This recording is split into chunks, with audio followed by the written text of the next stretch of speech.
What is up guys? Ito pala yung aking leopard gecko na si Spartacus. At kung nakikita nyo guys, siya po ay nagsi-shading.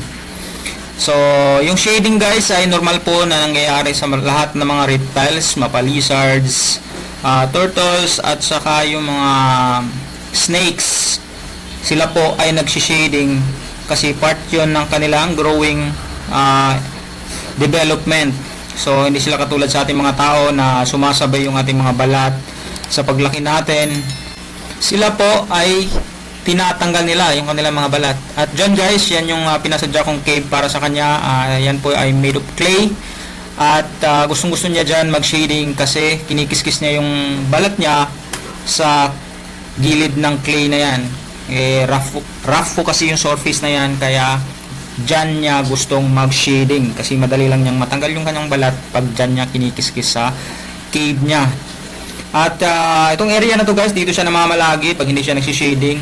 Napakalalim na po yan, hinukay niya.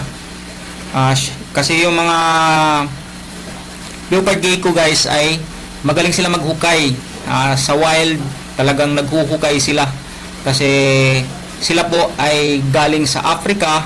At alam naman natin na mainit yung klima sa Africa, kaya gumagawa sila ng buta sa ilalim ng lupa para sila ay makatakas sa sobrang init na klima ng Africa. Kaya yan po, normal po talaga sa mga leopard gecko ang maghukay. Kaya pag meron kayong enclosure guys, ay expect nyo na kapag gumagawa kayo ng bioactive terrarium na ganyan, ay maghuhukayan siya sa ilalim kahit nalalagyan pa siya ng cave.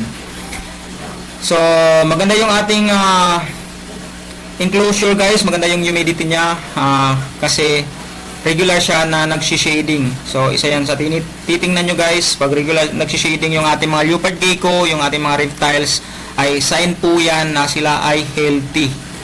Kasi yung proper shading sa isang reptiles ay napaka-importante sa kanilang growth development. At yung mga leopard gecko pala guys ay pag nagdudumi sila guys ay pumupunta sila sa isang sulok. So doon sila palaging dumudumi. Binabalikan nila yung area na yon, kagaya ng mga pusa, mga aso.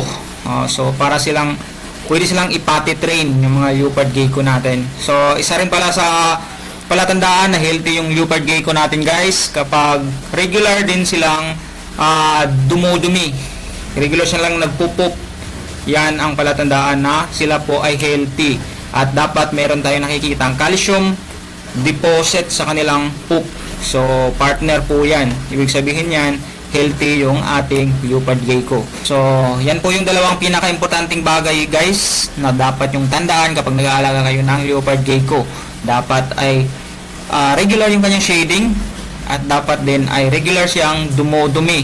At tandaan nyo, yung kanyang dumi dapat ay merong calcium deposit, yung kulay white na nakikita natin sa kanilang dumi, dahil palatandaan nyo na sila ay healthy yung kanilang paglaki. Minsan guys, yung leopard gecko natin ay hindi kumakain, pero normal po yun sa mga leopard gecko kasi minsan yung mga leopard gecko ay nauumay rin sa kanilang mga pagkain, pero normal po yun. Ang dapat yung tandaan ay dapat ay palagi regular yung kanyang shading, at saka regular din yung kanyang pagdumi. So yun guys, kung bago lang kayo sa channel ko at kung nagustuhan nyo yung video na to, ay please subscribe, like, at i-hit nyo yung notification bell para palagi kayong updated sa ating ilalabas na mga bagong video. Thank you, this is Bon again. Peace.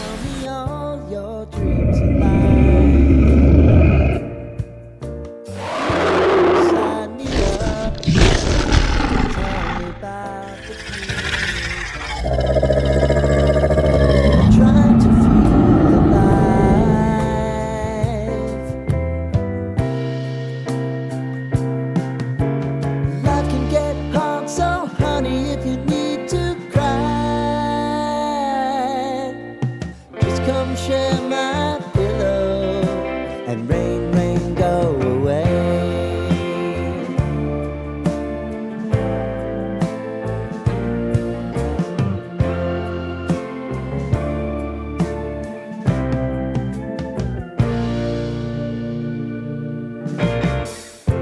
Awa